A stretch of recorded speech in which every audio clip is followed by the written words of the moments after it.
dari mungkin 10 sampai 15 tuntutan, hanya beberapa saja yang agak terlihat mulai diperbaiki gitu ya. Oke, mulai terlihat. Misalnya mahasiswa menuntut agar betul-betul korupsi diselesaikan sampai ke akar-akarnya misalnya. Iya. Dan hal itu sebenarnya penegakan hukum juga dilakukan di era Presiden Prabowo. Tetapi maling di istana nggak dilakukan tuh. Oke. Nggak diberantas. Saya harus katakan itu ya, karena uang yang dikorupsi dari orang-orang sekitar istana itu hampir ratusan triliun. Oke. Itu tidak dilakukan. Beliau bicara akan saya kejar sampai Antartika, tapi di lingkaran istana dia tidak lakukan. Satu. Yang kedua misalnya bahwa Prabowo punya cita-cita di antara memperkuat demokrasi. Demokrasi kita sekarang memburuk. Indeks kebebasan sipil kita masih 5, budaya politik kita masih 4. Oke. Tapi kan kata Bang Kodari yaitu mungkin ada yang tidak puas, tapi ada juga yang merasa puas. Iya, apa di antara ukur masyarakat itu kualitas negara tidak hanya dengan survei. Mengukur itu harus komprehensif. Survei itu kuantitatif, perlu ada juga pendekatan kualitatif. Untuk melihat seberapa besar sesungguhnya secara empirik masyarakat merasakan itu. Jadi soal demokrasi misalnya ya, masih memburuk.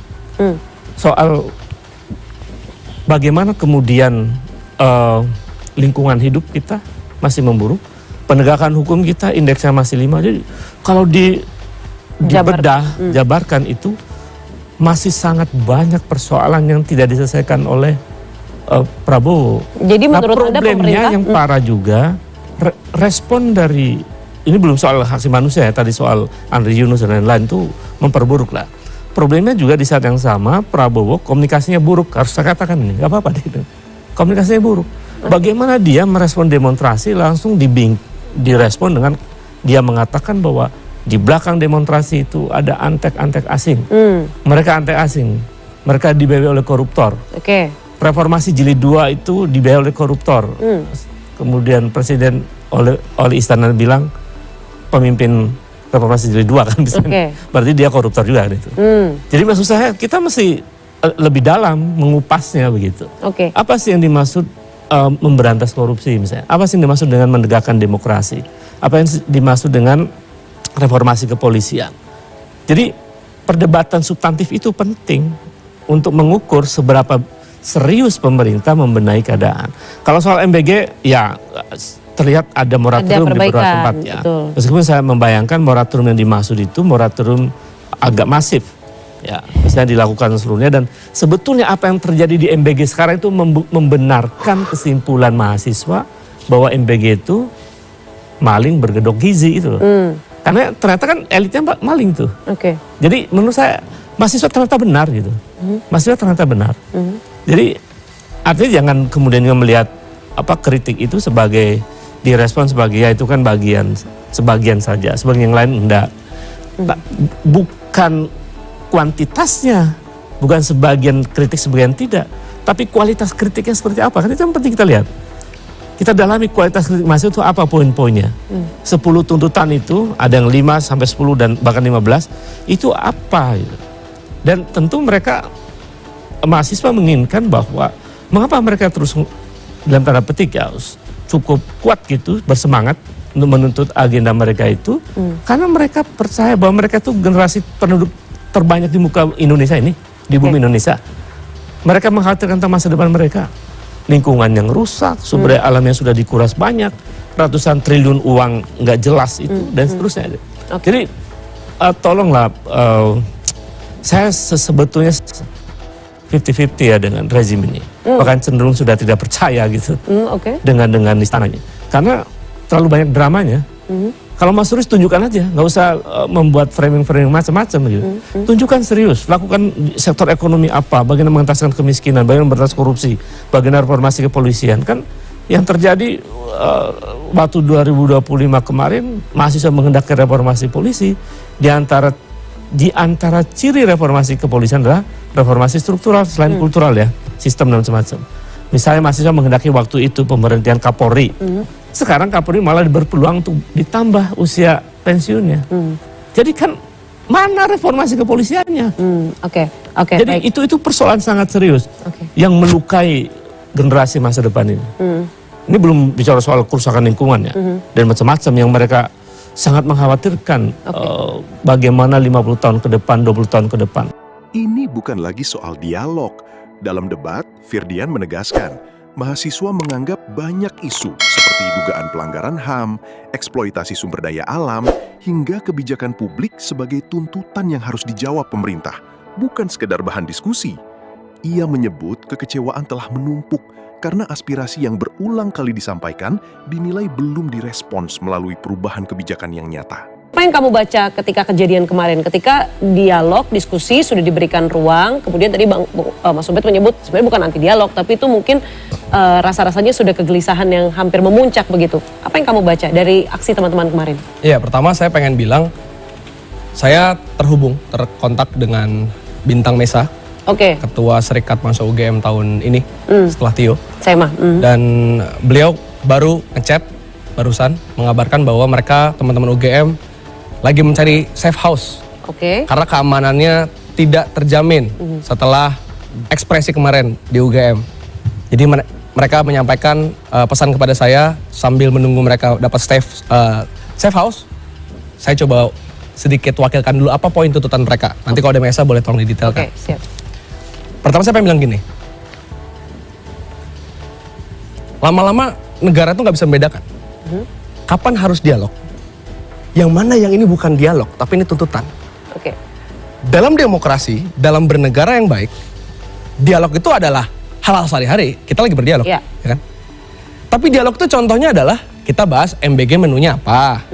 Mau telur kah, ikan kah, ayam kah, yang mana protein terbaik itu dialog. Dialog tuh misalnya MBG ini baiknya pakai catering kah, pakai mitra kah, pakai vendor kah, pakai transfer kah, itu dialog.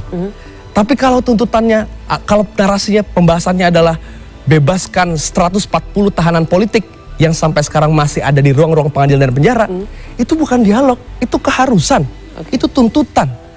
Kalau kita menginginkan hentikan eksploitasi alam baik di Papua, baik di Aceh dan lain sebagainya yang merusak alam dan mengambil hak rampas masyarakat di sana, itu tuntutan bukan dialog. Kalau kita minta jangan sampai ada program yang memangkas anggaran pendidikan, itu tuntutan Mbak, bukan dialog. Disuruh konstitusi. Kalau kita meminta negara jangan represif dengan aparatnya, jangan menghalang-halangi demonstrasi, itu tuntutan konstitusi, bukan suatu yang perlu didialogin. Kalau sekarang misalnya kita orang muda minta Andri Yunus di peradilan sipil, jangan militer, undang-undang Polri cabut, TNI jangan masuk sipil, polisi jangan masuk sipil, itu tuntutan Mbak, bukan dialog. Jadi menurut Anda yang disampaikan atau yang menjadi topik diskusi kemarin itu seharusnya bukan hal yang bisa didiskusikan, tidak bisa ditawar. Yang saya pengen bilang, kalau acara kemarin dari Totpol, teknis itu. Itu teknis, itu kan bawa narasi Pancasila, teknis lah. Saya pengen ngomong hal yang lebih bigger picture. Bahwa hari ini situasi yang teman-teman muda sampaikan, mau itu di Bundaran HI kemarin, di Bandung juga ada aksi demonstrasi, di seluruh kota Semarang dan lain sebagainya, termasuk media sosial ya. Bahwa ada hari ini yang kami itu udah lelah untuk berdialog Mbak, karena kami hari-hari penuh dengan kekerasan. Tahun lalu 13 orang meninggal di demonstrasi. Ada ribuan yang ditangkap, total 6.000, dan sekarang 140. Ya kan? Itu yang membuat kami lelah dengan dialog, karena kita udah ngomong udah setahun lebih. Bahkan kalau mau ngomongin tarik ke zaman Jokowi, karena Presiden Prabowo adalah pelanjutan Jokowi, dari tahun 2019 saya jadi mahasiswa Mbak. Undang-undang KPK kita tolak tetap disahin, Cipta Kerja tolak tetap disahin, Minerba tolak tetap disahin. Jadi yang mana lagi nunggu dialog? Jadi lelah karena tidak didengarkan. Itu poinnya. Baik, saya berani dulu ke Mr. Q. Mr. Q ini sebenarnya ada beberapa kritik dan juga masukan begitu ya untuk teman-teman di pemerintahan, bahwa Mas Ubed menyebutkan bahwa dialognya tidak equal, kemudian ini adalah wujud kekecewaan. Firdian juga menyampaikan bahwa ini ada rasa. Debat memanas di studio CNN Indonesia saat Ubed Dila Badrun melontarkan kritik keras terhadap pemerintah. Ia mempertanyakan komitmen pemberantasan korupsi, menilai reformasi demokrasi belum berjalan sesuai harapan, serta menyebut kepercayaan publik mulai terkikis. Ubed juga mengkritik respons pemerintah terhadap gelombang protes mahasiswa dan menilai kritik publik seharusnya dijawab dengan langkah konkret, bukan sekadar narasi. Orasi sering demo, kemudian ketika ada kritik dan lain sebagainya dituduh sebagai antek-antek asing. Anda merasakah sebagai antek-antek asing? Menurut saya ya Mbak, yang misalnya apa, negara menganggap bahwa LSM menerima dana asing. Lebih banyak kementerian yang menerima dana asing. Berarti semua orang di Republik ini antek asing. Kalau kategorinya Nah, itu. substantif kan? Iya itu. Sangat-sangat tidak substantif kalau misalnya mau kayak gitu terus. Makanya gini, saya selalu bilang kalau mau melihat sesuatu kritik tuh by bigger picture aja. Kayak lagi-lagi diskusi di UGM. Ya. Itu tuh satu dari rangkaian kemarahan dalam setahun 2 tahun terakhir di rezim yang baru. Second account-nya Joko Widodo lah. Oke. Nah, Saya kira-kira Jokowi Widodo. Oke. saya pengen bilang gini. Tadi misalnya Bang Kodari bilang gak bisa nih MBG di stop karena dia belum 5 tahun. Ya, memang butuh waktu tentu untuk. Saya pengen bilang gini program. sekarang. Saya ini alumni ilmu pemerintahan Mbak di kampus di Unpad. Saya belajar gimana kebijakan publik. Tidak ada satupun kebijakan publik yang haram untuk berhenti. Semua kebijakan publik itu boleh mulai berhenti evaluasi sesuai dengan keadaan. Oke. Kenapa banyak sekali suara di mana MBG dianggap hanya program konsolidasi kekuasaan, hanya penguatan untuk aparat sipil negara, politisi dan sebagainya supaya 2009 terpilih kembali. Karena akhirnya kita melihat pemborosan anggarannya, MBG itu nggak deserve untuk ada di sekarang. Apalagi kalau tadi penerima manfaatnya seluruhan. Contoh, bukan hanya masyarakat yang menjerit bahwa hari ini daya beli sangat melemah, ekonomi sangat sulit. Pemerintah daerah loh yang ngomong di DPR kan, nggak bisa bayar guru P3K karena anggarannya nggak cukup. Kita melihat banyak sekali efek domino dari pemborosan anggaran. Jadi kalau saya pakai analogi, misalnya saya harus naik mobil nih Mbak sama teman-teman saya 7 hari. Kami hanya punya uang 2 juta rupiah, bensin, makan, itol dan sebagainya. Kemudian si supirnya bilang sebagai pemimpin mobilnya, ayo selama 7 hari setiap rest area kita makannya mahal. 2 hari pertama bisa makan mahal. Hari keempat uangnya habis, bensinnya nggak jalan, mobilnya berhenti Mbak. Jadi saya pengen bilang, ini bukan soal kita nggak pengen lagi-lagi ya stunting dihapuskan, tapi kita lagi ngomong soal bentar. Krisis kayak gini, ada yang lebih prioritas. Saya Mbak, 1 bulan lalu saya habis dari tempat di mana Bung Karno melahirkan butir-butir Pancasila. Sesuai tema di UGM itu. Tidak jauh jaraknya dari ND, saya membangun sekolah di Kecamatan Kie, daerah 3T di Nusa Tenggara Timur. Dengan kepala mata sendiri saya saksikan betapa gedung SPPG lebih megah dibanding sekolah SD Impres Fatukusi yang saya bangun di sana, Mbak. Jangankan membuat MBG sana, kantinnya nggak ada. Oh berarti di sana masyarakat kelaparan dong. Prioritas utamanya bukan itu. Jadi masalah ketika ngomongin soal MBG atau pendidikan itu tuh bukan sesuatu yang harus pilih salah satu. Ini soal prioritas, tar dulu. Sebelum mereka, tapi kan ada yang butuh makan juga, ada, makanya jangan disamaratain. Dan misal tadi, ya kita berharap makanya bagian evaluasi. Gimana kita bisa berharap ada perbaikan MBG kalau bagian dipimpin oleh Nanik? Udah nggak inkompeten, Atas dasar apa? Inkompeten Mbak, gitu. Inkompeten jelas lah Mbak.